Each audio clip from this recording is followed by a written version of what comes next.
Professor of Entrepreneurship and Strategy here at Ryerson. I've been an entrepreneur, I've been a venture capitalist, I've been a commercial banker funding tech startups, worked in small companies, worked in big companies, did that for like 20 years before I became an academic here. Here I teach entrepreneurship and I run the Entrepreneurship Research Institute. What I'm going to talk about tonight is lean agenda stuff. And in particular, I want to do these three things. I want to talk a bit about some attitude stuff, ways of looking at the world. Then I want to talk about a particular tool. This is like stuff we just have to get under our belt here, walking through the business model canvas, and then using that stuff in the lean approach, the lean methodology. So am I right in assuming you guys have done all the other startup school sessions, or most of you have done most of them? Okay, so hopefully there's not too much repeat. If there is repeat, though, that's not so bad. It's good to get stuff reinforced and hear it from another guy's perspective. See if we all say the same stuff. The more that it all hangs together constantly, the more likely it is to be true. No guarantees. Okay, so first thing I want to talk about then. That's a lot of stuff to cover in one evening. This material I'm going through tonight is stuff that I normally do in a 13-week semester of an MBA course. And I'm going to cram that all into like 2 hours, 2.5 hours worth of stuff here. And a couple of implications of that. One is this is going to be just the tip of the iceberg. I'm going to touch on some stuff, occasionally mention some stuff along the way that there's a lot more to. And if we go out for a beer afterwards, we can talk about it till midnight, no problem. I'm just going to touch on stuff, and whatever stuff, if it's old hat for you, great, and if it's something new, then pay attention to that bit and dig into it and see if there's anything of value. The second part of it is I'm going to go fast. I talk quickly when I lecture, and I've got a lot of material to cover. So it's going to be a bit like drinking from a firehouse. I'm just going to blast stuff out at you. Some of it wash over, that's fine, wasn't important. Some of it might be particularly interesting to you. Listen to that bit, and we can talk about it later on or during the break or whatever. With that, then, let's jump in, because we don't have any time to waste here. This is the usual process for the way that we used to teach entrepreneurship. We have a stage of opportunity spot. You get some bright idea, you're hanging around with people, talking about stuff, looking at the world, and trying to get some bright idea, and you get lots and lots of bright ideas, then you screen them. You apply some kind of screening criteria and find the good ones. Not the good ones, the amazingly great ones. If you get really good at opportunity development, spotting ideas, then you can get very picky about this. And that's one of the things we really encourage entrepreneurs to do. If you're going to head down this path, it is a lot of work, it's a lot of risk, it's a lot of sleepless nights and pulling your hair trying to make the thing successful. Why would you do something, all that, for something that's just a good idea? You do it for an amazingly great idea, one that's so insanely great you can't not do it. Great. Go and write a business plan, and we'll walk you through the templates, and we give courses on how to write business plans and all that stuff. Go hit up some investors, and we give courses on how to pitch investors and do your elevator pitch and do your investment dog and pony show and all that stuff. Go and talk to the right investors, and then work out some deal, and then run the thing. Right? That's the normal way that we do it. And in seminars like this, what I'm usually asked to talk about is all this sort of stuff. How do you put together a plan? How do you pitch investors? How do you get the deal? How do you structure it? How do you use that funds to start up the company? How do you grow the company? How do you scale it? How do you deal with all the management transitions and all that sort of stuff? But tonight I'm going to switch the focus here to the front, because this is the part that we usually skip over, and that's the part that's critical for this lean approach. How do we come up with these good things and make sure that they are amazingly great opportunities before doing all that hard work of developing business plans and rounding up investment and maxing out your Uncle Nick's credit card and all that kind of stuff, if you're not sure that it's an amazingly good opportunity? So I want to talk about that just as a changing of perspective or a shift of focus. The idea is to put slightly different things into your head right up front. Because if you have the same stuff in your head as every other student around here, all these other students wandering around campus or hanging out in the zones, if you have the same ideas in your head, you're going to produce the same stuff that they're going to do. If you want to do something revolutionary, if you want to have some insights that other people aren't having, you've got to start by loading different stuff into your head. So this approach is about that, and I want to start, therefore, talking about some attitudinal stuff or ways of looking at the world. And what I liken it to is coming up with these good ideas. The secret is this: to stop, to look at the world, and to see what's actually there. Not what everybody thinks is there, not what you currently think is there, not what your preconceptions are, not what your expectations are, certainly not what the expectations and preconceptions of all the rest of the herd of people out there. We want to break away from the herd. Right? One of the things I tell my students, if you decide you want to be an entrepreneur, you tell people, I'm going to be an entrepreneur, and the common reaction is, you're crazy. Like, then your mom goes, where did we go wrong? And like, you're crazy. And the trouble is, they might be right. You might be crazy. This might be the stupidest thing you've ever done. And that's what everybody will tell you. Like, settle down, get back in the herd with the rest of us. You get a nice job in a cubicle, a nice 10-foot square cloth-lined box with your own fluorescent tube. And you can spend 40 years there, just like the rest of us. And you want to do what? And you might be crazy. So it's important to make sure that you're not, that you haven't bullshitted yourself into believing something because you wanted it to be true, as if that has anything to do with whether it really is true or not. So I want to talk about looking at the world a little different than other people and being sure that in so doing, you haven't fooled yourself. You aren't crazy. So stop and look and see what's really there. So let's talk about this stop. Normally, when I talk to aspiring entrepreneurs, they're all fired up.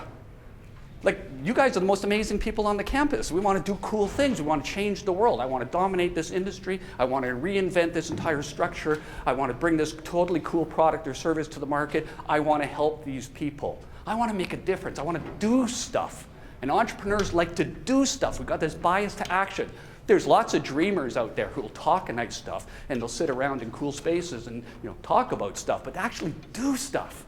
That's the hard bit. That's the really cool bit about dealing with entrepreneurs. Except we have this bias to run around doing stuff without first checking, are you doing the right stuff? Or have you fooled yourself because you think the world is that way? So I want to talk a little bit about this. Stop first. The very first thing you should do is stop. And I do this by telling you a story that I stole from this Zen master in Korea about Clear Mary. Clear Mary's a greyhound. And apparently there are places in the world where they race greyhounds on tracks. Apparently there's lots of these racing dog tracks in Florida, for instance. I didn't know that. They have these greyhounds. And what they do, so they got this nice oval track, and they line up the dogs there just like they line up horses, and they ring the bell or fire the gun or whatever, and the gate goes down, the dogs start running. The reason they start running is on the inside rail of the track, there's a rabbit, and they chase the rabbit. It's not a real rabbit. It's a mechanical rabbit. It doesn't even look like a rabbit. It's this box thing, but it's got a piece of rabbit fur on it, and the dogs can smell it. And they go, rabbit. And they start running, trying to chase it. And up in the stands, there's a guy with a lever, and it controls how fast the rabbit moves. He can make it go fast, or he can make it slow down. And his job is to make sure that the rabbit goes fast enough that the dogs don't catch it, but not so fast that they give up hope. He just teases them. Just keep it just out of their reach, and then they'll run really fast. So there they go. And Clear Mary, she was an excellent dog for chasing this rabbit. She was a fast dog. Lots of people bet money on these races. People bet big money on Clear Mary and won. Like, they made tens and hundreds of thousands of dollars on her. Very successful dog in the races. So one day, they got the dogs all set up. Clear Mary's there with like 8 other dogs all lined up. And they're ready for the race. The rabbit's there. The guy's got his hand on a lever, ready to go with the rabbit. And bang, they're going. And the gate drops, and the rabbit goes, and the dogs take off. I don't know where the greyhounds bark, but they're running anyway. They're trying to chase the rabbit. And the rabbit's zooming down the first straightaway, and it's heading towards the first curve, and they're all running like crazy. Clear Mary's in the lead because she's fast. And off they're going, and then suddenly, she stopped running. And all the other dogs, boom, right past her, trying to get the rabbit. And she just stood there. And the rabbit's going around the bend. And the people up in the stands are freaking out because they bet some serious money on her. They're going like, run, you stupid dog! And she's just standing there. People are going nuts.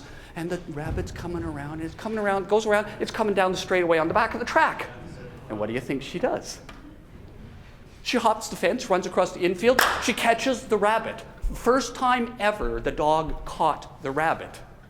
Of course, after then, she was no good for racing because she knew the trick. She was the only dog who knew how to catch the rabbit. So they retired her. I don't know, put her out to pasture or whatever they do with greyhounds. She caught the rabbit. It had never been done before. Why did she catch the rabbit? Interactive session. I'm not going to ask rhetorical questions. What was it that she did? She stopped. Good. She stopped. She didn't just stop, like she didn't stop and go, you know, a nice day out here. She stopped and saw and thought about it to look to see what's really happening here. All the other dogs had bought into this idea, if I just run a little bit faster, this time I'm gonna catch that rabbit. And she said, this game is rigged. I'm gonna sit back. You know what? The rabbit always comes back. She was the only one who noticed that. It was in front of all of their faces all these years. But she was the only one who ever stopped and noticed that. Stop running and look to see what's really happening and think about that. She stopped. Sometimes the first thing you've got to do, if you want to be able to see the world differently than other people, which is the core of an entrepreneur, you got to see opportunities different than other people. You have to see the resources available to you different than other people. If you look at the world the same way as everybody else, you will only come up with the same ideas as everybody else. You will only get the same results as everybody else. You want to do something, see something different, you have to look at the world differently. And first is, stop chasing the rabbit. Stop and see what's in front of you. So that's good. Stop and look what it really is. So in order to do that, you've got to actually look at it. It's not enough just to look at the world. Most people don't even do that. You've probably noticed this. Non-entrepreneur people going around the world. Most people go around the world like, ugh. And they're just busy, like going off, time to go get a coffee, time to go to class. They're not actually seeing the stuff that's in front of them. Yeah? There could be a diamond lying on the ground, like a rough, uncut diamond. Anybody ever seen one? An uncut diamond? It looks like a rock. They're nothing, like they don't sparkle or anything. They're just like this rock. People walking by it every day. They can't see what it is because they can't stop. I'm on the way. I got to get home and watch my TV show. It's right there. If they would just stop and pick it up and look at it, not just look at it, but see. There's a difference between looking at the world and seeing it. Do you actually see the stuff that's right in front of you? Step one, you won't see anything if you don't stop running. But step two, and you got to do step two, you got to see what's actually there. Not just look at what you think is there, what you were told that it is, how to think about the world. See it for yourself, what it really is. And so I'd like to talk about rainbows. I like rainbows. I've always liked rainbows. Like I see rainbows, maybe some of you are the same way. If I see a rainbow in the sky, like I always stop. I could be driving on the 401 and a rainbow's there, I'll pull over.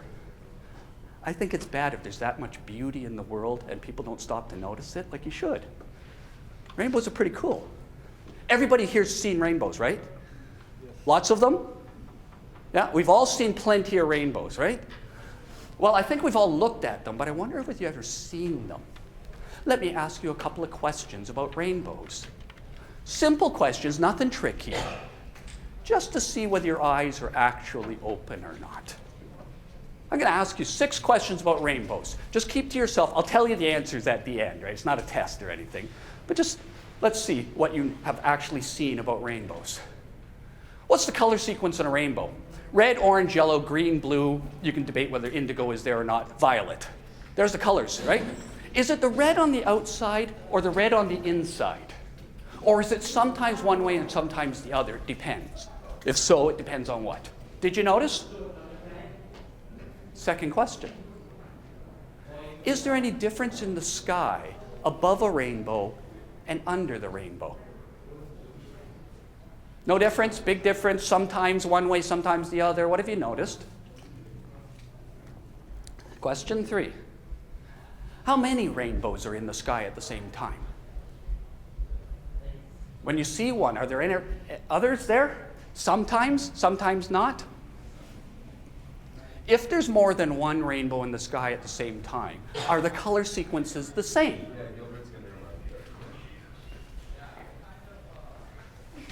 What size is it? How big do they come? Do they come in different sizes? If so, why? When is it big, when is it small? How big are they?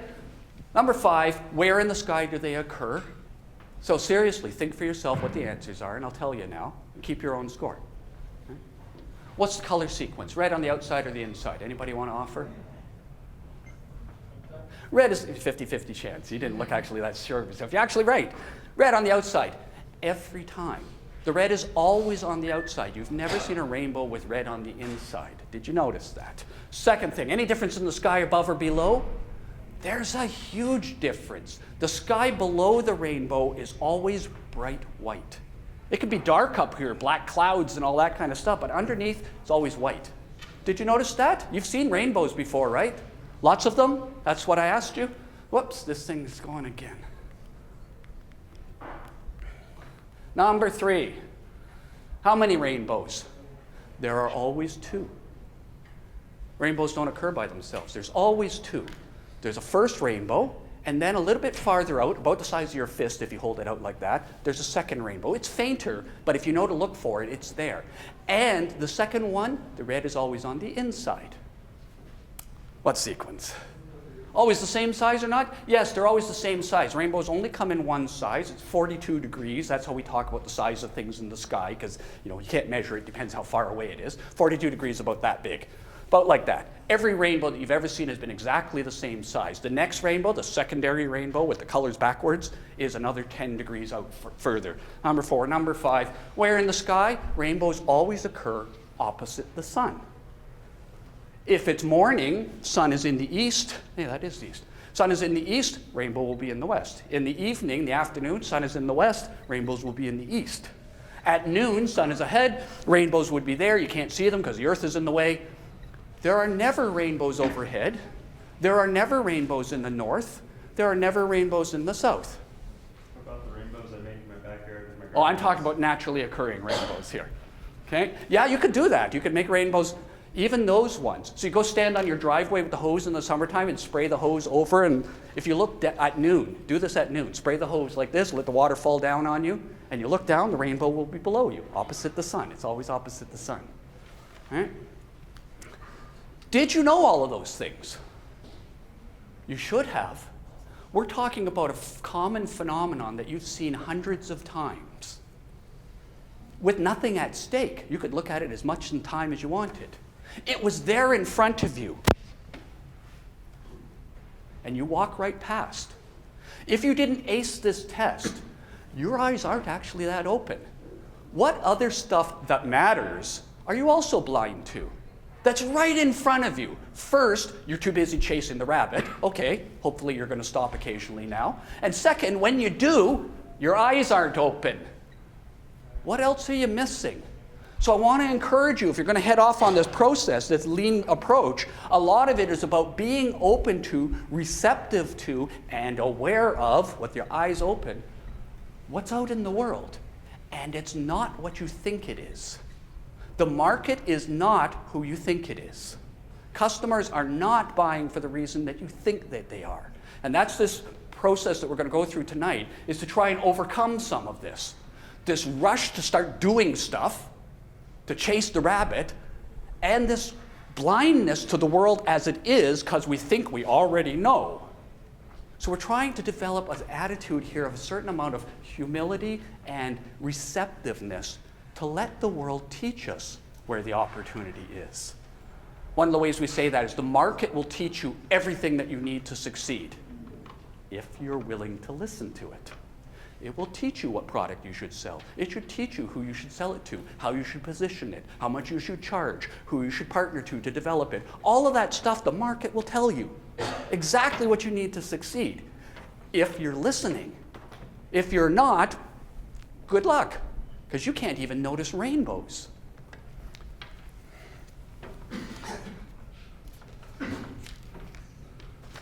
So what we're trying to do here in this lean approach is to try to find what's the business model that you ought to start. Not the one that you initially think you should do, but what's the one that will actually succeed. When we do a startup, it's not like the rest of business. You guys probably know all this stuff. Right? It's not like all the stuff we teach over in the business school about how to set up the marketing strategy and have a financing thing like this and our account reporting system and all that stuff. It's nothing like running a big business just being done at a small scale. And so we'll take all that MBA stuff and we'll just lop a few zeros off the end. It's not like that. The purpose in a startup is not to figure out how to operate a business at small scale, but it's how to find out what business deserves to be operated at all. It's not the same task. We're not concerned with executing, with doing.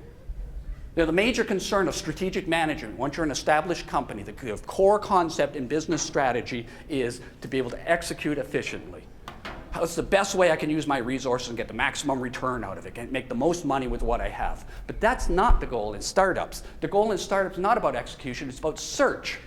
We're trying to find which business model is the one that we ought to start. Not the one that we initially think, not the one that some textbook tells us, not the one that some prof tells us, not anything, not the one that the competition are doing, but the one that's actually going to succeed, where the customers are and what they actually want. And to be open to that, to be receptive to that, to let the market teach us that. So we're trying to answer these questions. Is this problem worth solving? There's lots of problems in the world. It's easy to spot opportunities. You get a little practice at it, you can spot opportunities everywhere. So many so that just because you found this cool opportunity isn't good enough to say, I'm going to devote my life to chasing it, to exploiting it, to building a business around it. Why? It's not good enough. Being a good opportunity is not enough. It's your time, it's your money, it's your opportunity cost. It's not your money, it's Uncle Nick's money, right? It's your opportunity cost. Money can always be replaced, but time can't. The time you spend chasing a lame opportunity, you will never get back at any price. So be a little discerning up front. Choose the one that's worth doing. And if it's worth solving, what would it look like? What would a solution to it look like? What would you have to offer? And then, would anybody actually pay for it? And I don't mean, well, I'd pay for it, and all of my friends say that they would too. I don't even mean, I went and talked to a few people and they said, oh, sure, I'd pay for that. None of that counts worth anything. Talk is cheap. Customers will tell you anything. Focus groups are a waste of time. You know what's proof of market acceptance? They take out their wallet and they hand you cash. That's acceptance. How would you know they're actually going to pay for it? Because they paid me. So, would they do it? And then if we did that, would we make any money at it? Could you actually make enough money to make it worth doing?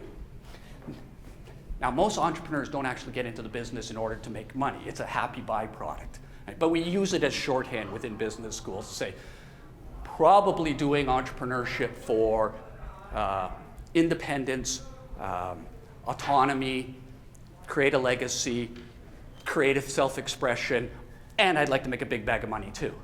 So we talk about the money because that's an easy thing to measure, but I recognize that's not the only thing that drives people.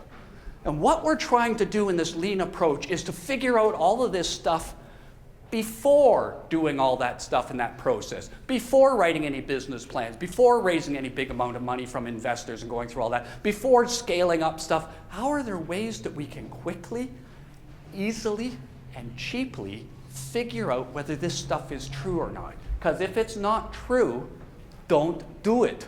Throw the opportunity away and get a better one. Don't fall in love with your first opportunity.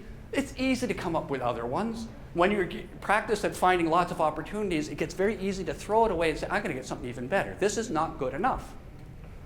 So this process is, how can we discover whether this is the one without having to spend all that time, all that money, all that effort? How can we do this quickly and easily? So the tool we use for doing this is the business model canvas. Right? And if you're not familiar with it, you can go and get a copy of Osterlander's book and you can read it. You can download it for free off the web. Right? First 3 chapters, you can get a PDF of it. I'm just going to quickly walk through the pieces of this. This is just a tool. This is not the method. This is not lean approach. This is just a tool we use for keeping track of stuff. This is a way of documenting what I currently think the business is about. I'm going to have this diagram here, this template. Normally we would draw it up on a whiteboard, or you could get software to do it. We will keep track of our current assumptions, what we think the business is going to be. We think we're going to be selling clickers to profs. Good, okay, and they're going to pay for it, or they're going to rent it, all that. Make all those decisions, those set of design decisions that we make when creating a business, when designing a business model. This is our way of keeping track of what our current design is, the current set of assumptions, with the understanding that as we proceed through the lean process, we're going to make changes. We're going to change stuff. They're going to have iterations of this. We're going to produce more of them. So this is the way we keep track of it. Let me walk through the 9 boxes here. starts with, who are the customers? Who are the people to whom we're going to provide some value? Who would you like? Whose problem would you like to solve? You know? Is that an attractive market or not? And what does an attractive market mean? It means, I'll give you the short version, because we can do a whole evening just on how to screen opportunities. Short version is only 4 questions. First one, there's a lot of people with a problem. A lot of people. And you can think for yourselves all the sub-questions I'm not going to go through, but a lot of people would mean like, and it's a growing number, and they're going to have this problem for many, many years to go in the future, all that kind of stuff. Lots of people with a problem, and the problem is a really painful problem, not a nice to have, it's a must have, you know, like food and shelter and all. A lot of people with a problem. Second, they have lots of money to spend. Solving problems for poor people is not usually a good business strategy, unless you can find some other rich people to pay you to do it. Lots of people with a problem, they have a lot of money to spend solving this problem. Third, we can solve the problem. We can solve it better than anybody else. How much better? Did you get that session already? 10 times better. Got to be at least 10 times better. If you're only twice as good as the competition, customers will not switch. There's way more inertia to customers than you think there is. Being a little bit better is not good enough. And if you don't believe me, you'll find out. 10 times better is what to aim for. Lots of people with a problem, they've got money, we can solve the problem 10 times better. And fourth one, when we do so, we make a profit. So, who are these people? Who has this need? Who do we want to aim for? Are we aiming for a mass market? Everybody? Like food, everybody needs food. Or are we aiming for some narrow niche? Only the left-handed people who use clickers and talks like this.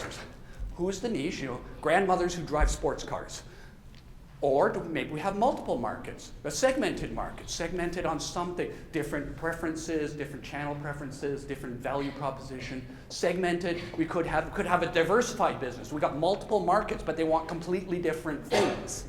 And so we don't get any synergy in the things that we're selling, but maybe we get some synergies behind the scenes in the operations. We could do that. We could have a two-sided market, right? You could be the eBay kind of thing, the market maker. We have, so, you know, we're eBay, we're Kijiji, we've got all these people selling stuff. We're Etsy, we're CD Baby, any of those kinds of companies. All these people selling stuff, they need customers. And all these people buying stuff, they need suppliers. And our business will be to match them up. Great. In which case we have 2 different customer groups, sellers and buyers. And we need to be able to provide something of value to both of them. And that won't be the same thing because they're not the same people. They value different things. So, who are your customers? What is it that they want? All right, we think we understand these people. And when we get off this template and start going through the actual lead launchpad process, talk about how do you find this out? Figure out who these people are. But let's say we're going to document who they are, who we currently think they are. Version 1 of the business model canvas, we think the customers are left-handed professors. Next, what is it that we're going to give them? What is the product that we're going to give? What is the service we're going to provide? What is the combination? If you're familiar with the Jeffrey Moore jargon, what's the whole product that we're going to give them? We're going to give them a product, fine, we're going to give them this. What else goes with it? Well, plus the manual, plus the training program, plus the certification, plus the on-site service, plus the returns, plus the upgrade program. You know, you get software upgraded for 18% per year or something. All of that stuff that you bundle together. What is all of that stuff? What is it that you're selling? What exactly do you provide that's going to delight these people? What is it that they want? You think you know what their problem is. You think you know what it is that they would buy. Version 1. We think we know. And what we could be providing is lots of different things. The most obvious ones, I'm going to caution you in several places about not doing the most obvious thing. Most obvious thing is to add features. You know, like these clickers, you see them all over the place. I use them in classes all the time. This one doesn't have a laser on it. My one that I use in my classroom, it's got a laser pointer on it. I want the one with the laser pointer. We're going to have product differentiation. We've got features the other guys don't have. That's why customers buy from us. We're 10 times better because we got 10 times more laser than they do. We got 100 times more laser than they do. Product differentiation, that's easy. That's what everybody thinks of. That's the one with the least payback. All the other things that we might provide functionality. We might provide better performance. Maybe ours is extra light. We might provide styling. Now, this one's kind of cool style. It's got a nice shape there. It fits in your hand easily. Not like those big clunky other ones that you buy from, who is this, Logitech? From Targus. Oh yeah, down with Targus. There's a big and clunky. Could be that. Could be. No, it doesn't actually provide much value in and of itself, but the use of it allows me to reduce costs somewhere else. I don't have to spend money on some other thing. Or it allows me to reduce risk. Or, hard to do with the clicker here, I'll jump to. Private airplanes. I'd like to have a private airplane. I don't have that kind of money, I'm a professor. But you know, I would be willing to buy 10% share in access to an airplane if somebody was doing that. I could probably afford to own 10% of a plane and only be able to fly it on alternate Saturdays or something. What's the value that you're providing? Value is not the feature set. Value is not the product or the service. Value is what these guys say it is, what they buy. When I first bought one of these, the 3, nobody else had one. I paid $500 for it. Nowadays, everybody's got one of these, and who cares? But back then, ooh, I was cool. You know how easy it is to impress undergrads when you pull out, you're the only one in the school who's got an iPhone? They go, ooh, he's pretty cool. What was I paying that $500 for? Not for a phone. I was buying cool. I was buying status. What is it that you're selling? Is whatever they say it is. And it's not what you think it is now. That's the whole purpose of this process, is to find out what they actually want, what they're actually buying. Because if you get that wrong, suddenly they'll stop buying. Like, there's no status in having one of these anymore. So why would I pay that kind of money? I could buy an Android for half the price. Neither one is cool. You've got to be understanding what the customers are buying. All right, value proposition. Lots of different ways we might try and figure that out. Trying to figure out what exactly is it that they're buying. What is the problem that they think they have? Whether you think they have it or not is irrelevant. I once funded a company, a software company, that its problem was they were smarter than their customers. Their customers, who were big media, who were worried about privacy. This was in the early days of downloading content, Napster days. And they had a solution for this to sell to the movie studios. And the studios weren't interested. And the CEO of the company said, my problem is my customers are too stupid to understand the value that I'm giving them. Wrong. Customers are never stupid by definition. The problem is whatever they say it is. It's their money. If you want to get it, you solve the problem they think that they have and what kind of solution they think they want. What is it that they're willing to pay for? Do you have any advantage to doing this? Why are you worth even noticing? It's a crowded market, and there is competition. Even if the thing you are doing is completely revolutionary, you still have competition. Always have competition. Little side comment, I don't know if you guys have done the How to Get Money Out of Investors seminar yet. Yeah? The worst thing you can say is, we have no competition. End of it. You always have competition. Customers have a problem. However they are dealing with that problem, even if it's by tying something together with baling wire. I don't even know what baling wire is, but it sounds good. Whatever it is that they're doing, that's your competition. You have to be better than that. But there's always something that they're doing, even if it's just suck it up and live with the pain. That's your competition. How are you different? Why are you different? You have to be at least 10 times better. 10 times faster, 10 times cheaper, 10 times better functionality, something dramatically better. 10 times, of course, is not a fixed number. That's the number we kick around just to try and shock people into what is otherwise a slow and expensive thing to learn, which is it is hard as heck to get customers to change. People have inertia. They will not change from their existing method of solving their problem, the existing competition, to yours just because you added a laser to it. That will not get you success. Okay, developing the value prop. Next box. How do you get it to them? We've got this wonderful thing.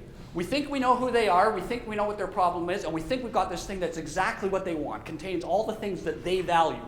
How does it get to them? How do they actually get their hands on it? How do we sell it to them? How do we discover this kind of stuff? What do they prefer? How would they like to buy it? How are we going to do it? How will we sell it? Are we going to have direct sales reps, or is it just going to be sold in stores? They're going to buy it off a website. Maybe we're going to have hire a bunch of independent distributors. Lots of different ways. The easy way, open up a website and just sell the thing, and then FedEx it out to them. You never want to go for the easy way. That's the way everybody goes. That's like adding a laser. Everybody does it because it's obvious. It's easy. You want to succeed, always choose the harder path. Barriers to entry are scary things when they're staring you in the face and you got to climb over it. But you know, once you finally get on the other side, there's nobody there. Barrier to entry is the best thing once it's behind you. That wall there will scare off all the wannabe entrepreneurs. Whenever you have the choice, choose the harder path. Okay, how are we going to do this? How are they going to get hold of it? And then what kind of relationship is that going to allow us to have with the customers? The real short version of relationship, I'll walk through the slide in a second, but the real short version, the one to take away, is will you even know their name? Will you know the name of your customer? Logitech doesn't. They have no idea who I am. They have no idea why I bought it. I didn't buy this one. I bought the Targus one. How will you get customers? How will you keep the customers? How will you grow the business that you do with customers? Get customers. How will they even know that you exist? Oh, there's this new company with this cool new thing. How will they know that? What are they going to do? Read it in a magazine? You put it on your Facebook page. Why would they even go there? You put it in your Twitter feed, nobody subscribes. How would they even hear about you? First question, how would they know about you? How would they try it? How would they get their hands on one to try it, to evaluate it? How would they do the evaluation? How would they actually buy it? How would they pay for it? How would they get receipt of it? Because those don't always go together. When they got it, how would they learn to use it? How would they, so now it's broken, what do? I take it back to the store? Or do you send me a new one? Do you have an on-site technician who's going to come? What is your answer for all of those kinds of questions? And once you've got them and they're happily off there using it, doing whatever it is that they do with your wonderful product, how will you keep these customers? Because you know, if this market that you found is such a good one, like you think it is, when you start succeeding there, once you start making a little money, there was competition. There always is competition. Every dollar that your startup is going to make, you are taking away from somebody else. It's a zero-sum market.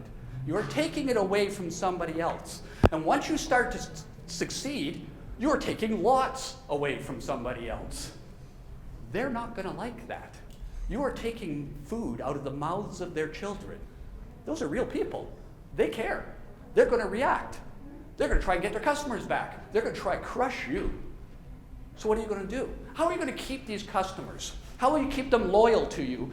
How will you keep them loyal to the next startup? Once you guys are all out of lunch zone and into digital media zone or off in, forget all this zone stuff, you're off on your own and you're successful running the thing, you raise some money, you're cranking it out, you finally cash flow positive, maybe you're even profitable. Great. Some other startup's going to try and take your lunch away just like you did at early days now. How are you going to keep them? What is it you're going to do to maintain that relationship? And then, if you manage to keep them, how will you grow the amount of business you get from them? You got your initial customers. How do you get them to buy more? How do you upsell them? How do you unbundle products, cross-sell them, get them to refer you to other people, set up some viral stuff where they're evangelizing how wonderful your product is and how cool it is to be your customer, and therefore, hey, all my friends, you ought to join me. How do you do all of those things? You have to decide that. There's lots of ways of doing it. What do you think will work? This is all part of this design process, designing a business model, making your decisions. Version 1, what you think. We know it's going to change. As we crank through the lean process, we'll have version 2, version 3. As we learn stuff, we get smarter and we'll realize, oh, I thought it was going to work this way, but now I know that's not going to work. I'm going to change it. Fine. But you can't leave it blank. At any time, all the boxes have to have something written in them. My current best estimate of how this piece is going to work. So what is your current best estimate for how you will have customer relationships?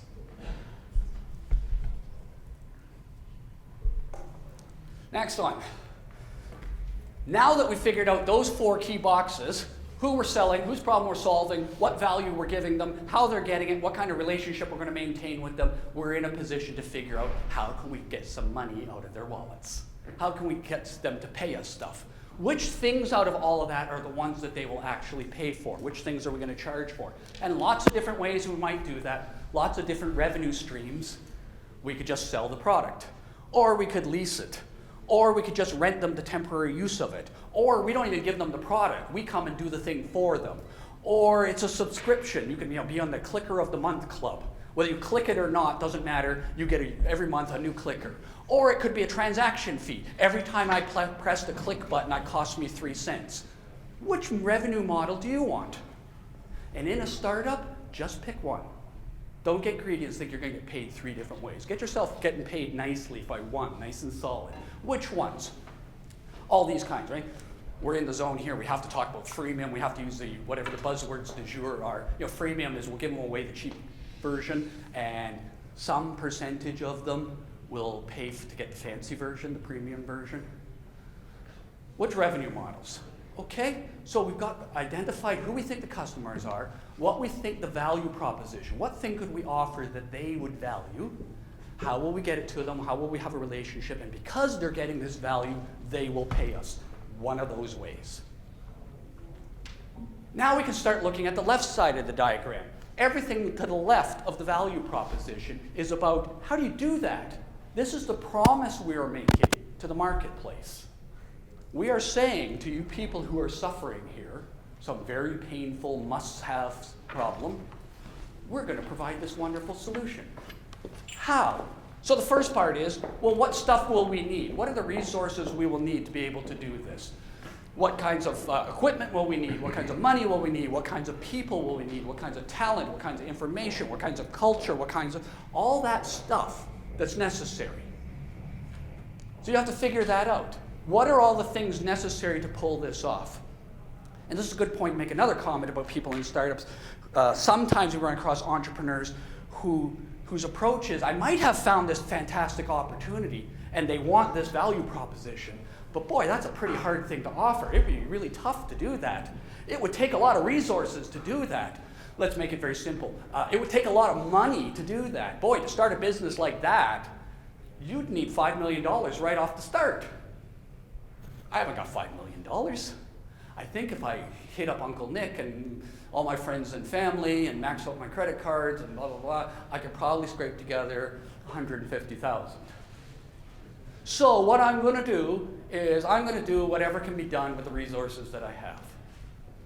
And that's a recipe for disaster, because you won't be providing what it is that they want. Figure out what does it take to do the thing right, and then go get that. If the thing that you found really is a diamond, it's not a stupid rock. It really is that diamond. All you got to do is show it to people. Like, everybody walks by and sees this thing and thinks it's a stupid diamond or a stupid rock, but look, it's not. Let me tell you about the market that I found. Let me tell you about how much pain they're still in, how lame the existing competition is. Let me tell you about this huge opportunity. You know, investors love to hear that.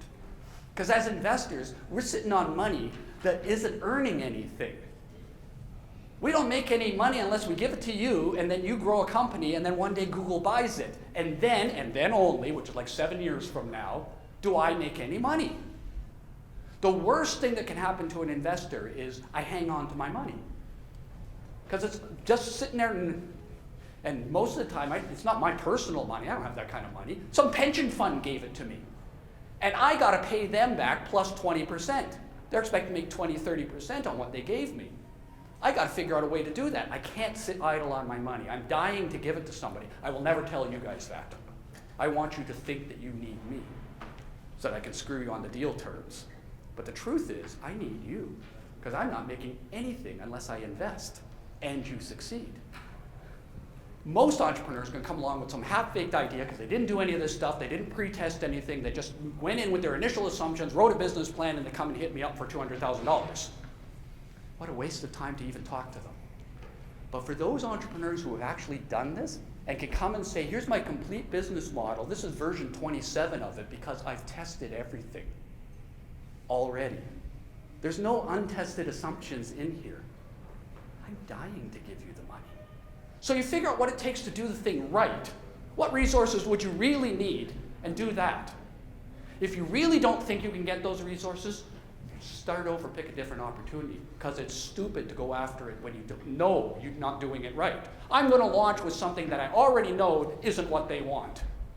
And I hope that I can survive for a couple of years, get enough traction, and then be able to raise some money. You're not going to survive. You're not going to get any traction. How can you get any traction selling them what they don't want? What resources do you need to win, to do it right? And what do you got to do with them? What are the activities you need to perform?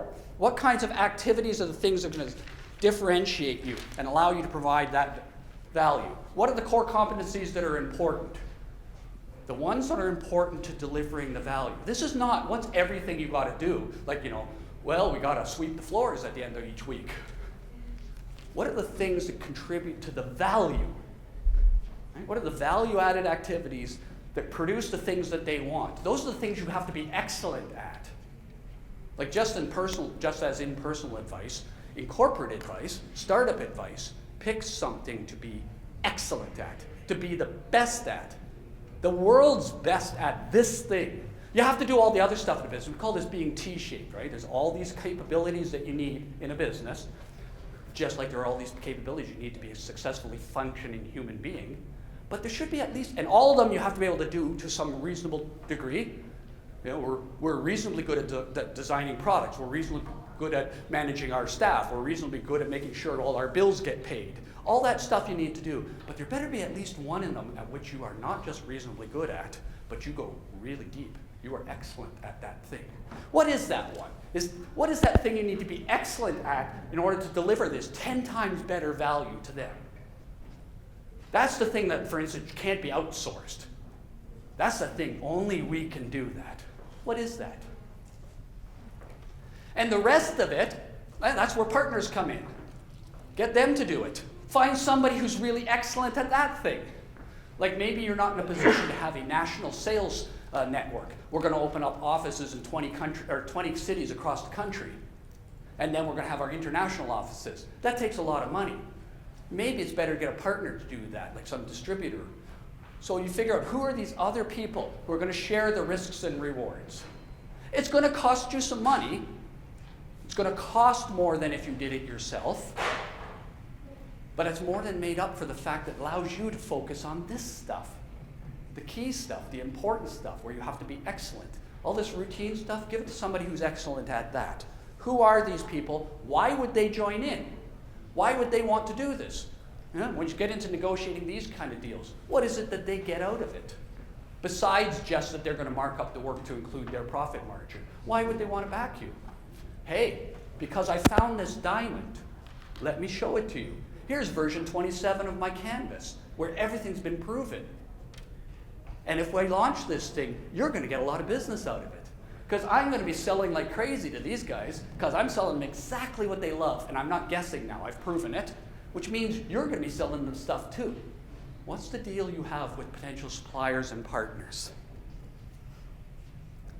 Having worked out that, you're now in a position to understand what the costs of the business are.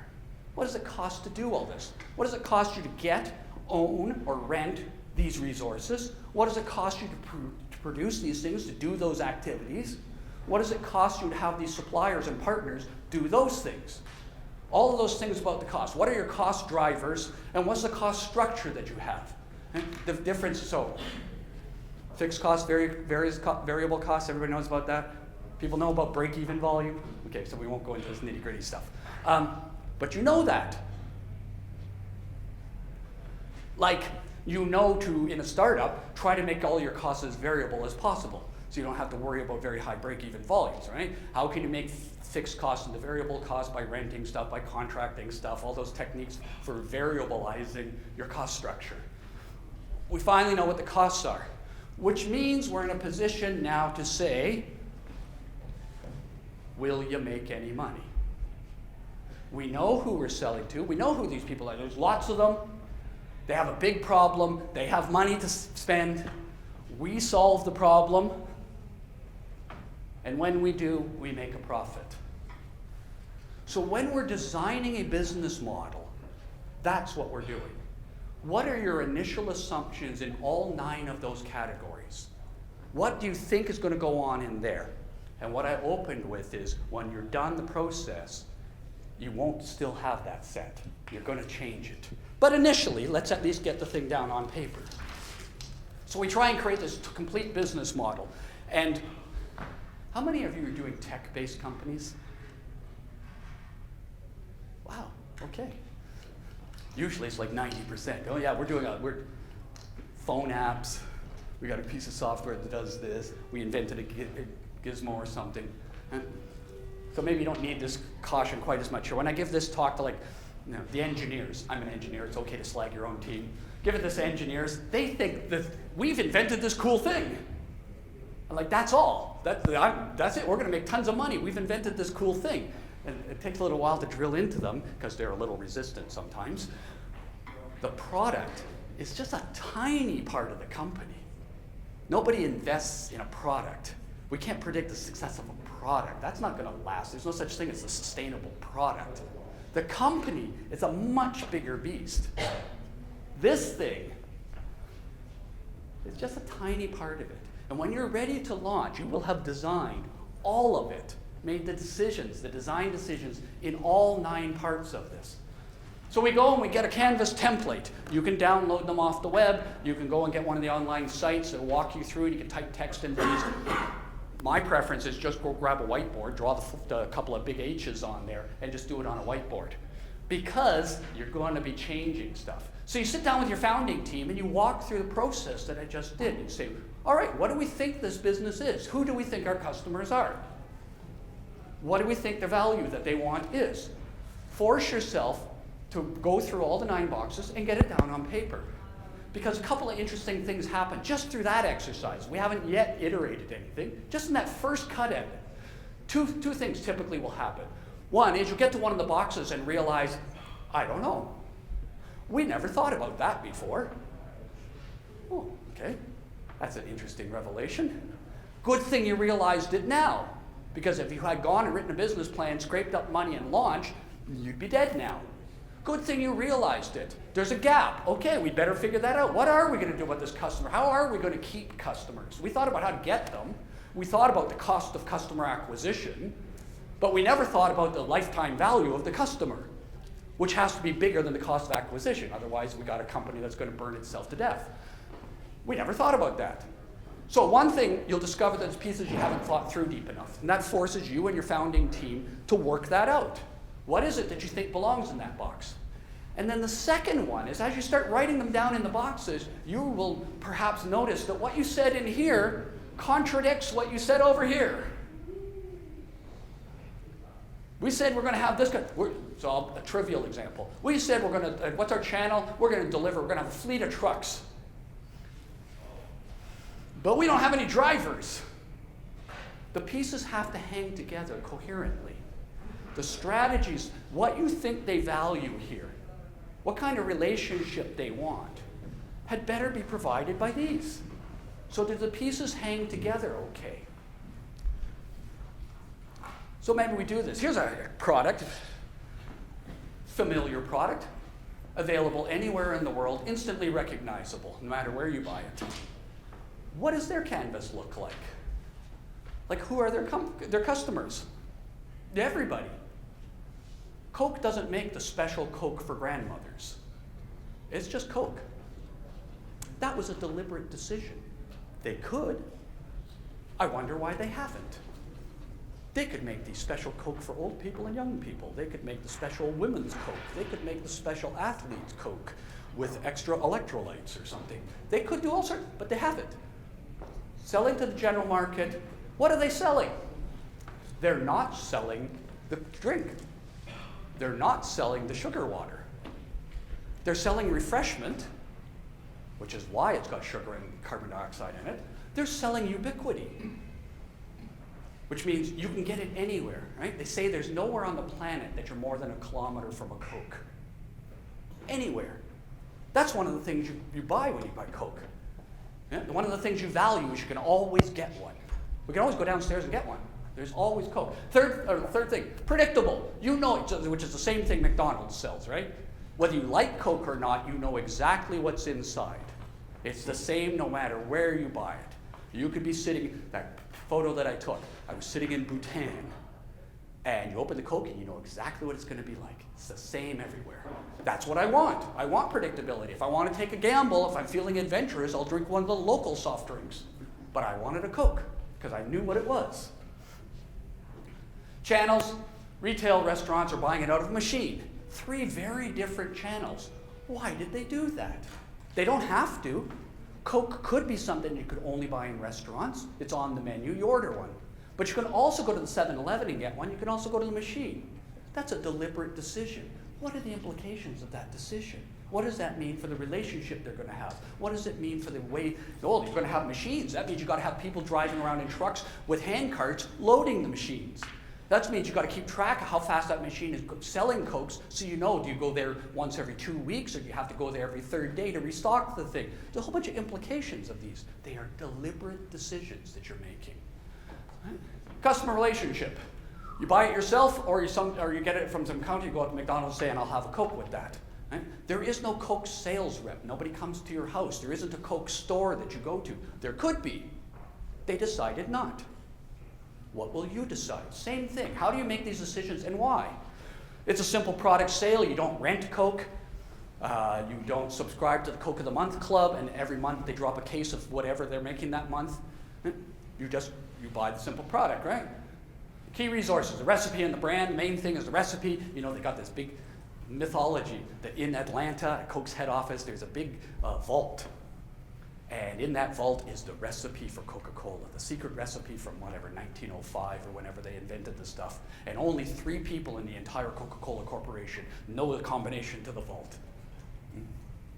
The recipe, the Coke brand, key activity, you've got to be able to put sparkly sugar water into bottles and cans. You have to be able to advertise to get that kind of brand recognition. You've got to be able to move the stuff around.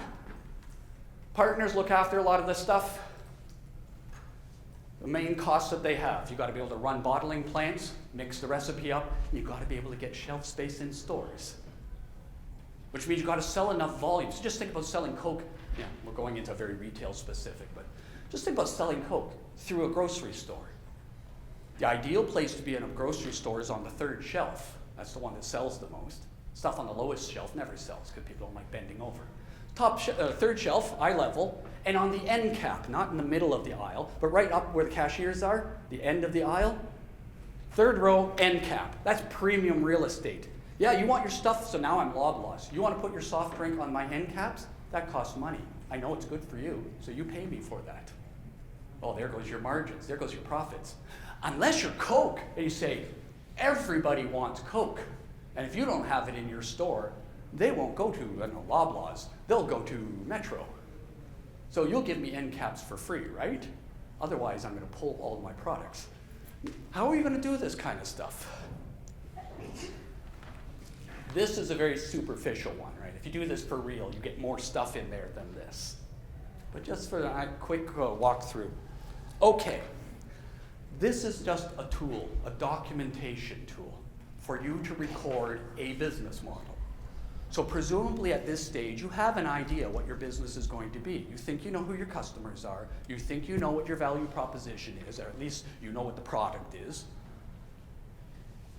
Maybe you have some ideas for most of these boxes. Good, write them down. Whichever ones are missing, fill them in. Think it through. Check for coherence amongst them, that there's a coherent strategy. Whatever you're saying over here is backed up by what you're saying over here. Finish off version 1. Then we're ready to begin this lean process. And this is a process, came out of Stanford. Steve Blank was a big proponent of it. There's a few other people. This is current sexy thing, right? There's really nothing new under the sun in entrepreneurship. There's just a new way of packaging it. But this is a good method. It's as good as any other. And it's easy to get your mind around.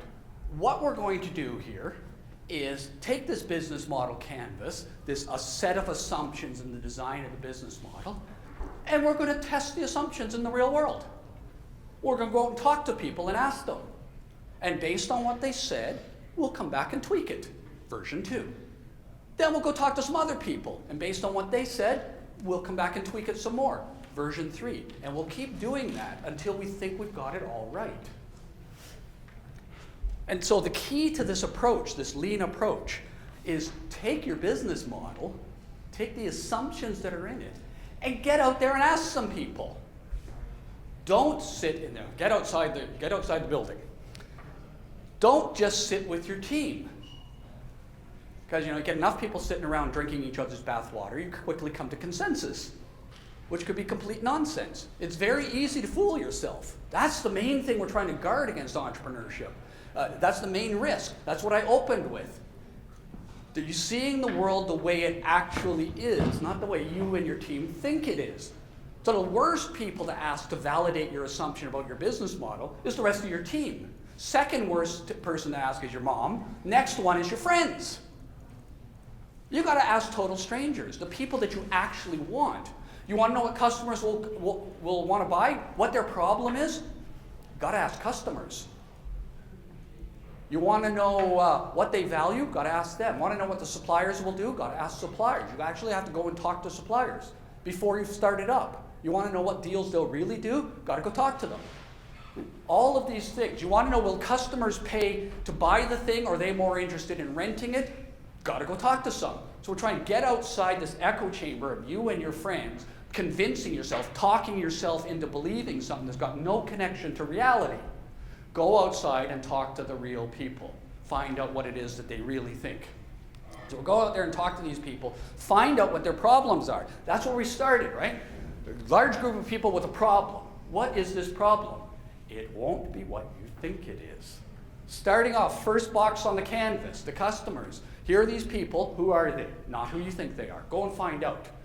What is their problem? Not what you think it is. Go and find out. So we'll go and talk to everybody associated with all the assumptions in all 9 boxes and find out what the truth is.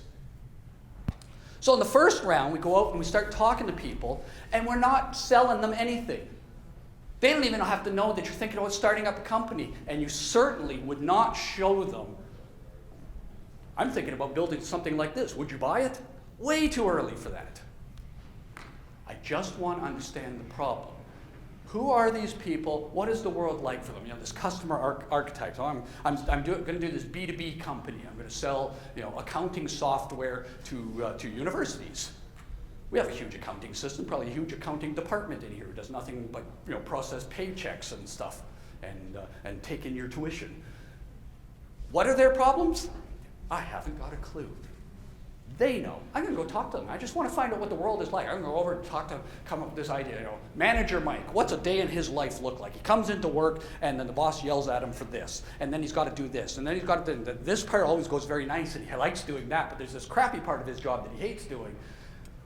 I don't know any of that stuff, but I need to. I need to know what his world looks like, so I can start to understand what his problem really is.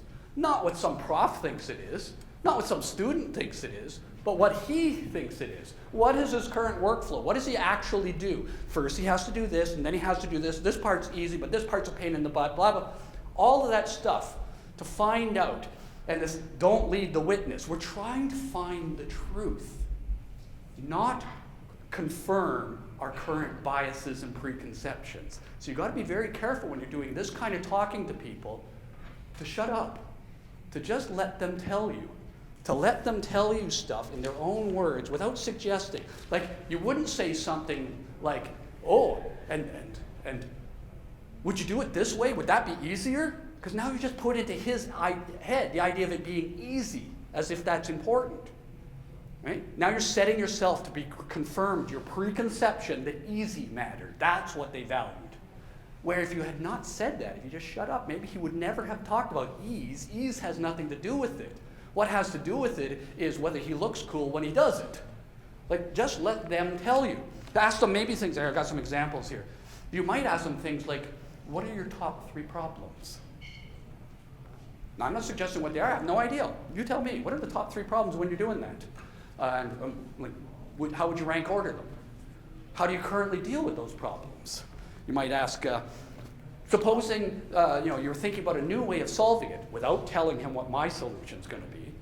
How would you find out about such a solution? And now I'm going to hear about my channels, my relationship stuff. How would you find out? How would you evaluate it? What's your method of doing that? Or you might say, suppose I gave you a magic wand, you could instantly fix any part of your job. What's the thing that you would use it on first? That's his pain point. Right? I just want to know how the world looks to him. What's it like to be you? What pressures are you under? What things motivate you or not?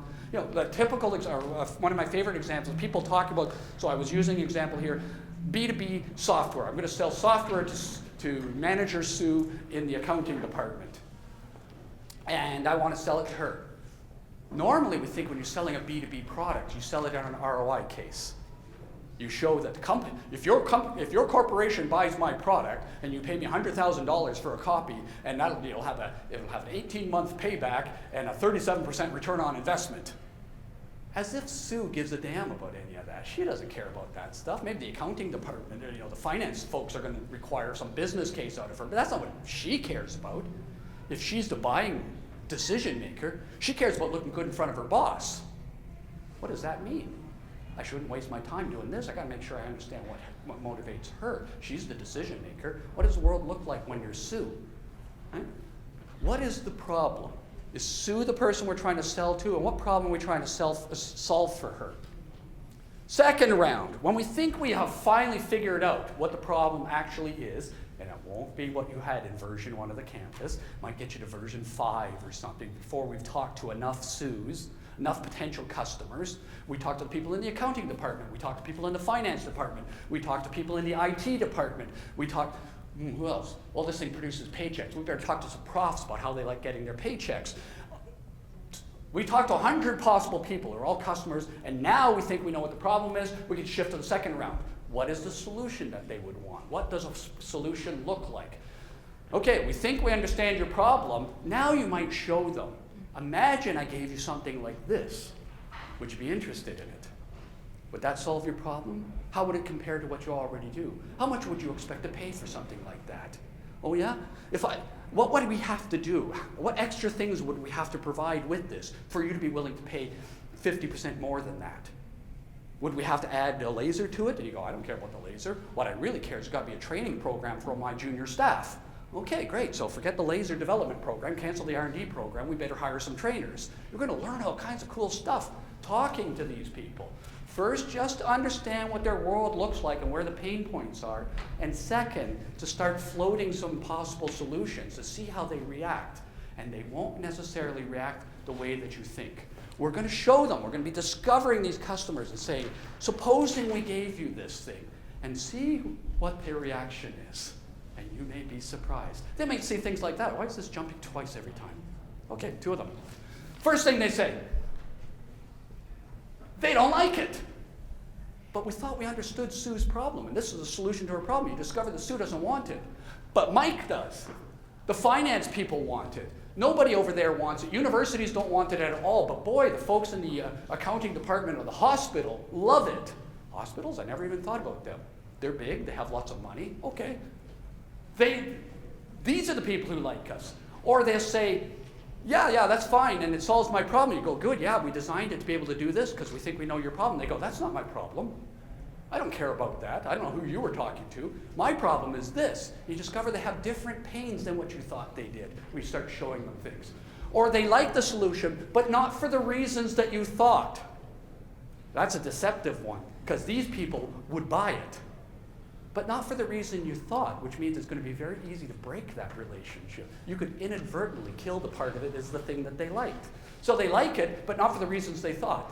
Or they use it, they like it and they use it, and they do weird things with it. We now call this user innovation, co-creation. Yeah? We can always put jargon on stuff to pretend like we understand it. They're doing weird stuff with it. They're not supposed to do that with it. That's not why we created it. And like, shut up. They're the customers. They're always right. If that's what they want to do, this thing makes a great hammer. Okay, fine. Repackage it. Electronic laser-equipped hammer. That's what you want. Good. The market will teach you everything you need to know if you're willing to listen to it. They're doing weird stuff with it. They're willing to pay for stuff that we weren't even going to charge for. That's a happy one. The reverse of that is they go, yeah, I totally like that, but I wouldn't pay for that. Oh. Okay, we solved the problem with no revenue stream. They say, but what I would pay for is Clicker of the Month Club. I'd like to belong to a community of likewise Clicker users. And All these examples are lame with the clicker, but you get the idea. Sometimes the source of the revenue stream isn't what you thought it was going to be. Great. All of these things are great news because they're all real. They were all there whether you asked or not. And before you started on this process, they were still there, but they were going to kill you. But now you know. Now you can change. Now you're up to version 17 of the canvas.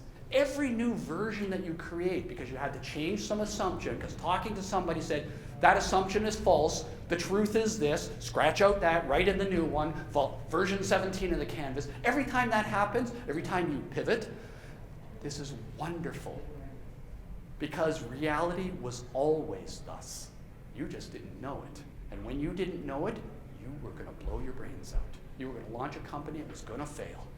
And now it's not. At least not for that reason. And so we try to get to where we have done all of these. Everything's been tested that way. So we're going to run these little experiments. And it's good to think of them that way. Real experiments. The canvas represents our current set of assumptions, our hypotheses about what will work. We hypothesize that these people will buy. We hypothesize the things that they will value are these. And that these are the channels they want, and these relationships will work, and all of those 9 boxes. That's what we think. Well, let's go and conduct some experiments to find out. Simple yes-no experiments. It is or isn't true. They value this or they don't value this. They'll pay for this or they won't pay for this. They'll pay, how much will they pay for this? I don't know, let's throw some in the marketplace. Let's throw some quick and dirty versions in there. We'll put some in some stores for $10 and some in another store for $100. We'll sell it online, right? We'll have different landing pages. We'll do some Google AdWords campaign to drive some traffic to our site, and half the time they'll land on page A, this is A/B testing. Half the time they'll land on the page, this version of the page, which shows the product for sale for $10, and half the time they'll get the B version of the page, exact same page, shows the product for $100, and we'll watch how many of them convert to sales. Hey, we just discovered what the actual selling price is. We don't have to assume anything. We got real data, the truth. That's pretty cool. This A/B testing is wonderful. You see a lot of online people. It's very easy to do it online because you just tweak the web page. You send half the traffic to this page and half the traffic to that page. You ever notice you go to Amazon? Every time you go to the same page, it's slightly different. Sometimes the headings are red, sometimes they're blue. And they're watching. The blue headings get 2% conversion ratio to sales. The red headings get 1.9. Guess what color all the headings are going to be from now on? Blue. You test everything. Don't make any assumptions about anything. You run these little experiments and you find out what actually works. So we try and, how little can you get away with to do this? We're trying, how can we quick and dirty find out the truth? So we do this in minimum viable proposition, minimum value proposition, the MVP. What's the cheesiest little thing we could do? The minimum set of apparent features needed to test the current hypothesis. Okay, so my hypothesis is it needs a laser or not. Actually, I think this one does have a laser. Yeah, it does. There it is, it's just time delayed. Product upgrade, just like that. What's the minimum set? So we take one and then we tear apart some laser pointer we buy down in some head shop here and we stick it inside. And we sell that one, and we watch it. We see, does that one sell more or less? How much more can we charge for it? We'll put them in the marketplace and see which ones people grab. They play with it. Let's watch a bunch of people using it. To watch what happens, it's a minimum set of apparent features. And key to this approach of what's quick and dirty that will tell us the truth about this one little assumption, laser is necessary or not. That's our question. Hypothesis is ones with a laser will sell more than ones without and will command at least a 10% price premium. That's a good hypothesis. Let's find out. Let's put some out there and see what happens. What's the minimum set? What's the cheesiest, quick, and dirtiest way we can put enough out there to find out? Well, we wouldn't completely revamp our manufacturing. We just carve some up and stick somebody's third-party laser inside and see what happens. Throw them in the market. Let's find out. What's the minimum set of apparent features? They don't even have to be real. Like in the early days, what I'm talking about with the laser, that's good when you got a finished product. But when you're in the early days, you don't even have a product. Like, why would you go through all the trouble of making these things? You got to design the electronics and a mold and all that. The product design for this, probably $100,000 goes into that. which is fine if you're planning to make millions of them, just crank them out. But in the early days, we're trying to get away from that. What's the quickest, dirtiest little thing that we could do to make it seem like that? So we start coming up with things like these. Yeah? Napkin diagrams, paper mock-ups, up to real prototypes. This is the prototype of the very first computer mouse. Xerox made that, right? They invented the mouse. That's it. It's a block of wood with a button from Radio Shack stuck on top. Or this mock-up down below, mock-up of an iPhone app. It's a pad of paper. Because you can go in front of customers and go, and then you would press this button and the screen would change to, ta-da, this. And then you would do this. Of course, you have to walk it carefully script because you know what the next page is going to say. But it's enough. What does it cost to produce that? Nothing. How long does it take? An afternoon. Suddenly you've got a real one. You can actually go in front of people. They can hold it. They can imagine. Okay, give me the pad of paper. And you're going, yeah, so then boom, this would happen, and back on our servers, magic would happen, and suddenly your life would get better. For the cost of a pad of paper. And they can sit there and go things like, yeah, this is really cool, but this stuff's too small to read. You got to make that bigger. And you didn't have to write any code. You haven't even hired any techies yet. It's just you and a pad of paper. This is cool. You're tuning the product with nothing invested. No time required except now, okay, fine. You want bigger font? There you go. Now try it. This is excellent. So we go and try these things and make these discoveries. We're testing these hypotheses. And the hypotheses have to be scientific tests. Things that it will be very clear it's either true or it's false.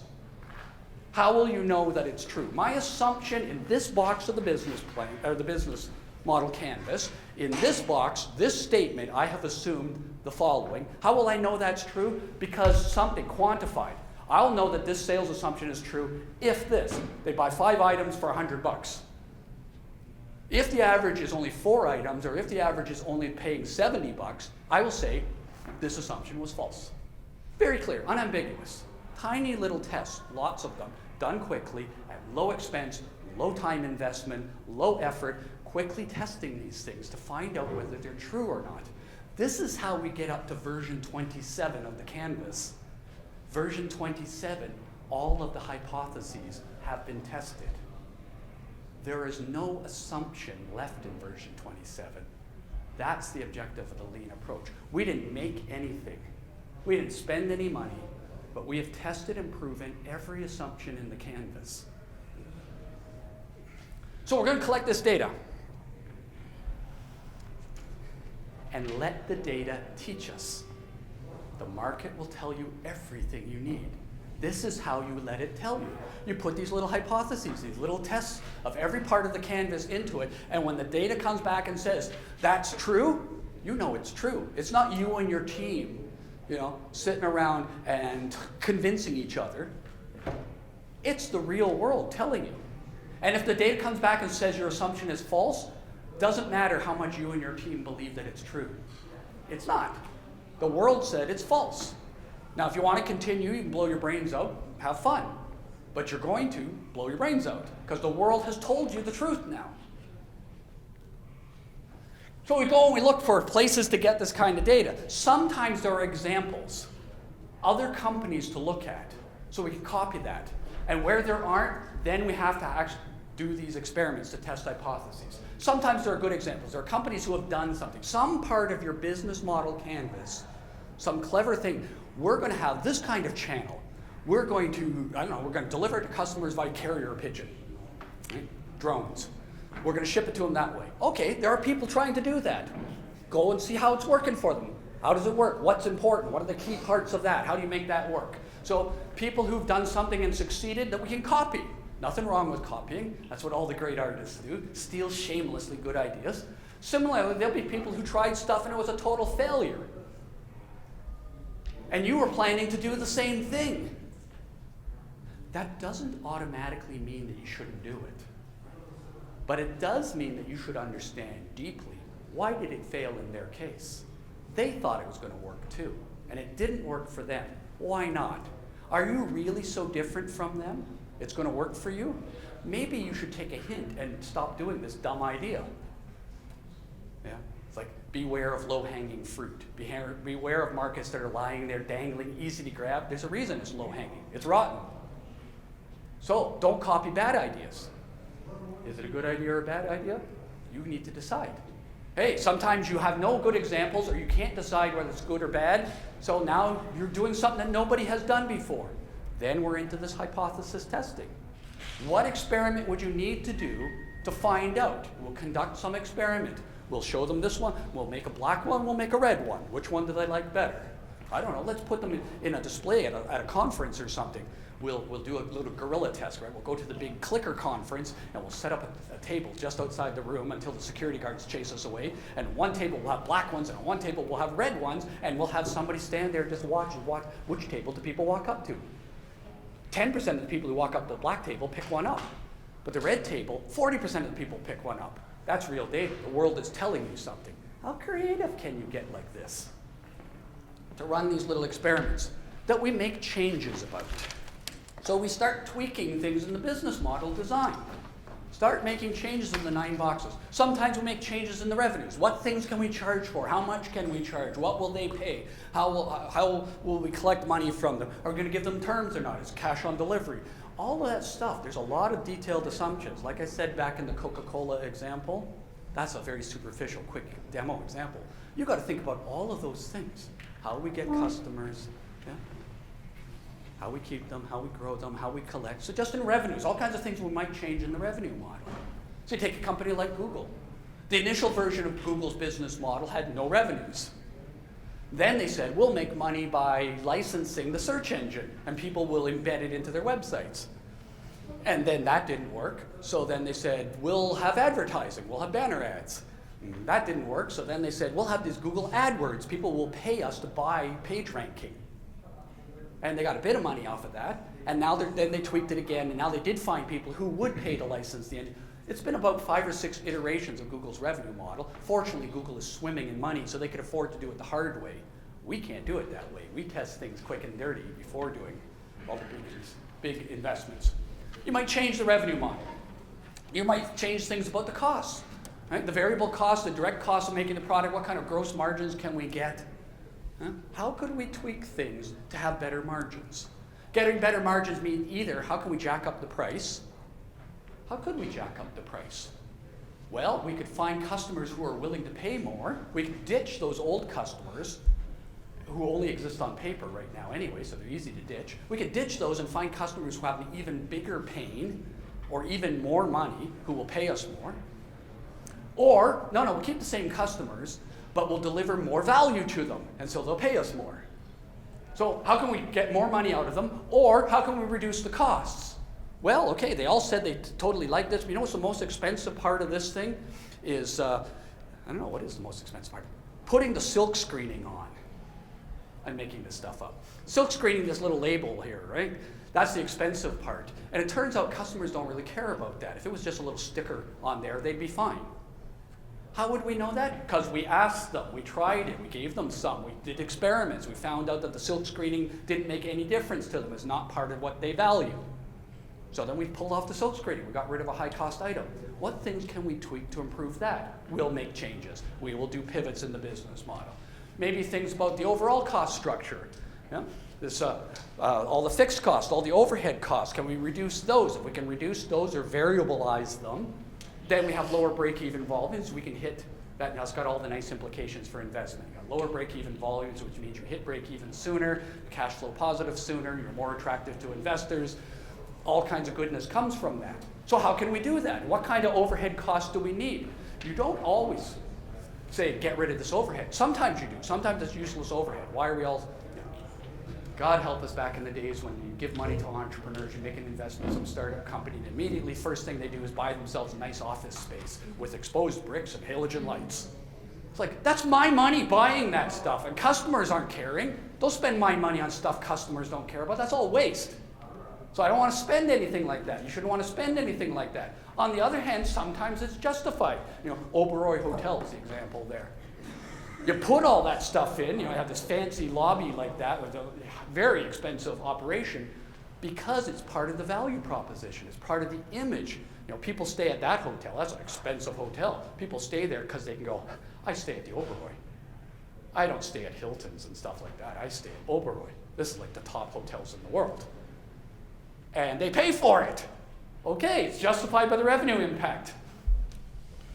We might change things about the cost structure. We might change things about the capital structure. How much working capital does it take to get this business off the ground? Right? Working capital depends on accounts receivable, inventory, and accounts payable. Is this getting too accounting specific? Everybody's cool with this? Right? Accounts receivable, how fast can you get your customers to pay you? You deliver the product, and unless it's a simple cash transaction in a shop or something, in your shop, mostly, you deliver the product and 30 days later, 60 days later, you finally get paid for it. Well, in that interim, you had all the costs, you had to build the thing, you had to ship the thing, and you didn't get paid. You're out of pocket. That money had to come from somewhere.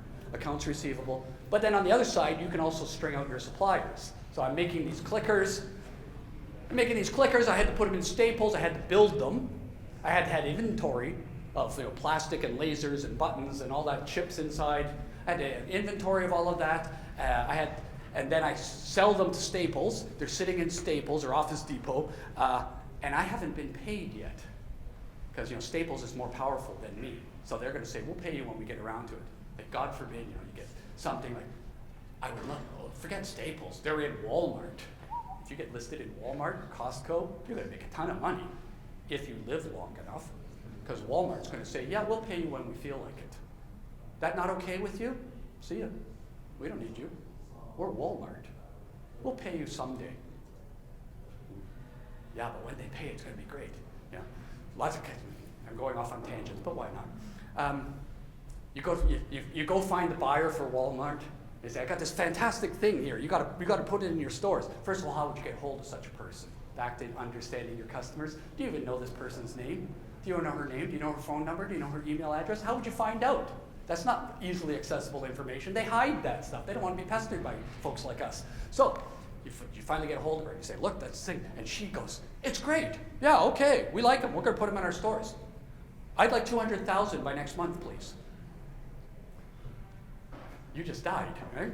You just grew yourself to death. Okay. How are we going to get this stuff? How are we going to them? How much inventory? How much? So you can't string out Walmart. If they say, "We'll pay you whenever," take it or leave it. But on the other side, the plastics guys, where does black plastic come from? There's some special mine in Chile where they dig black plastic out of the ground.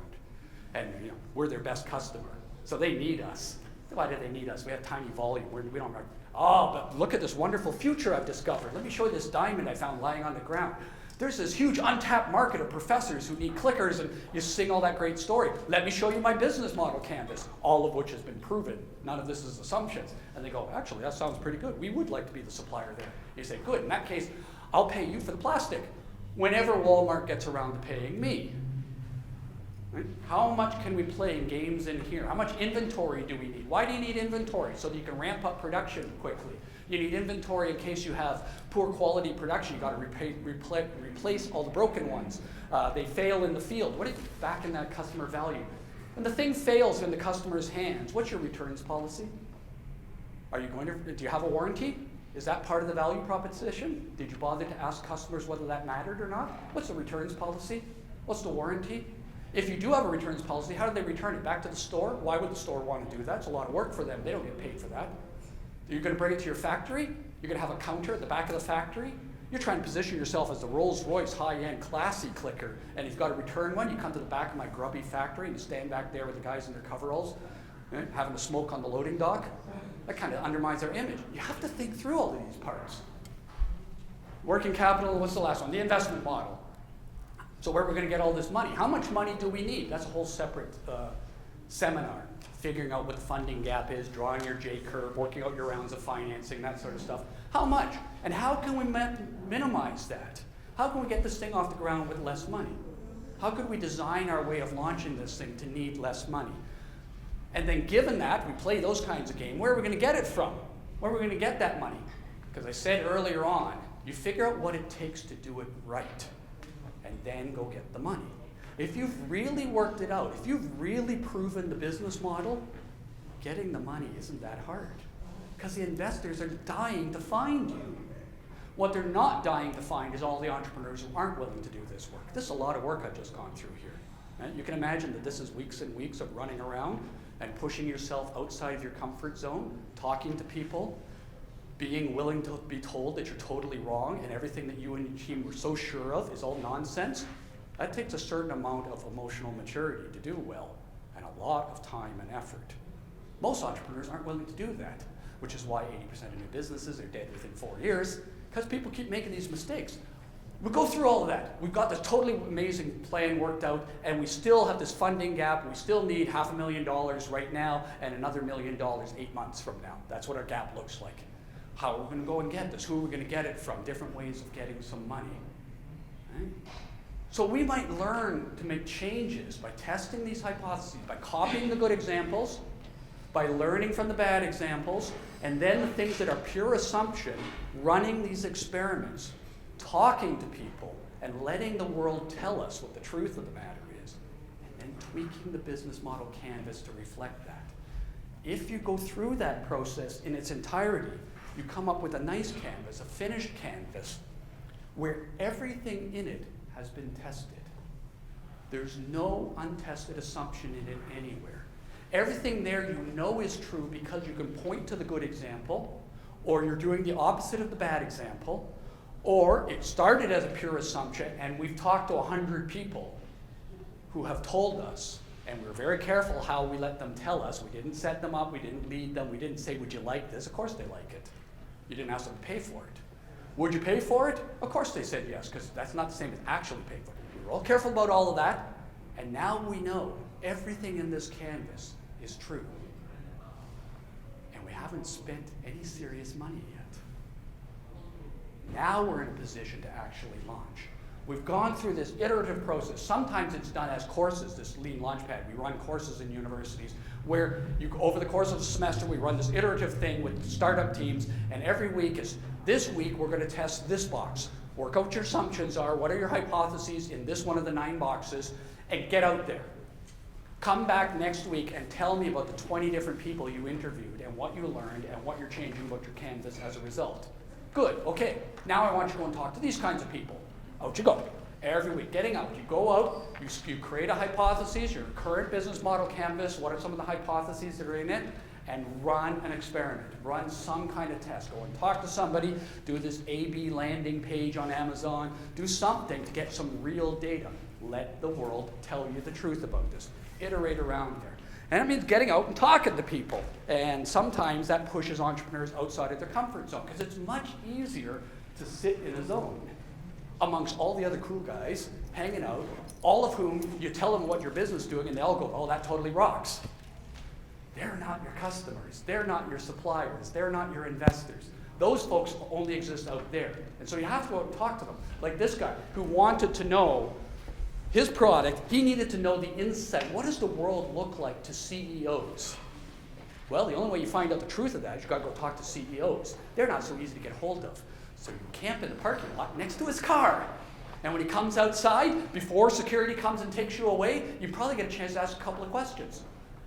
How badly do you want to know the truth? Does that sound crazy? I'm not willing to do that. I don't want to get arrested. Don't do anything illegal. But how badly do you want to know the truth? Are you comfortable betting it on an assumption? I think I know what CEOs want. What do we know what they want? You got to talk to them. There's nothing equal to actually hearing from the real people. How badly do you want to know the truth? And then you make these changes. You do these pivots. You do new iterations of the business model canvas. This week we talked to 10 agency managers about how they need their information. Based on that, here's our revised canvas. And when it's run as a course, typically you have a panel there, which is profs, investors, experienced entrepreneurs from that industry. And they say things like, they don't say, sounds good to me, because I'm not your customer. Who cares what it sounds good to me? They say things like, how do you know that? Who did you talk to? What did they say? What did they say that surprised you? Because I don't want to know what they said that you agree with. Information that people say that confirms your belief is useless. Like, you should never ask questions. Now, general statement. Your hypotheses, never ask questions where you expect the answer is going to be yes. Always frame it as, I'm asking questions to see if I can get a no answer. And only if, despite my best efforts, nobody ever tells me no, then only will I think the answer is yes. I already know I think the answer is yes. That's useless. What do I know? I'm not the customer. I'm not the supplier. I'm not the investor. I don't know what those people think. And I'm not going to ask them questions where they can say, yes, I agree with you, Dave. That's not useful. Let me see if I can find anybody who says, Dave, you're wrong. It's not like that. This is what I care about. So go out and find out and make these iterations. That's the important thing. What we're trying to do is get back to the very beginning of the presentation. What's the opportunity that's worth pursuing? That's worth your time, your money, your reputation, your opportunity cost, the thing you could have done instead. You could have been working in a cubicle and making some money instead of pulling your hair out and losing sleep and doing 100-hour work weeks. What's worth it? The one that you've proven. Version 27 of the Business Model Canvas, where everything in it has been proven by talking to real people, some of whom told you stuff you weren't expecting. Huge iterations happen, and now you're at version 27 that is nothing like version 1 that you started with. Wonderful. That's the best thing that could ever have happened, because version 1 was always going to die, and you could have killed it and burned $1 million on the way. And now you've got version 27 that's actually going to succeed. And version 27 is the one that you can raise money on. Investors like that. Here's the iterated one, right? A stack of evolving canvases tested against real customers and partners is worth way more than a slickly packaged business plan based solely on wishful thinking or guesswork. There are some investors in town who don't want to see your business plan ever. Show me your canvases. Show me how you got there. Tell me about how you proved everything within it. Now, there are still people who want to see the business model canvas. The business plan. Bankers always want to see a business plan. It's on their checklist. I saw a business plan. I had no idea what it said. I don't know whether any of it's true. Probably not, but I saw one. But savvy investors, who cares about this business plan thing? They're a useless thing to be doing anyway, because the world never works that way. I'm overselling the case. There's a lot of value in doing business plans because it makes you do all the details, work through all the details. But the business plan is not about figuring out who your customers are and what the value proposition is. This is the method of doing that. So I'm going to stop now. If you want to talk about more stuff, I'm happy to take questions. Otherwise, we'll break, and I'll hang around. I'm at your disposal for the evening. Thank you very much.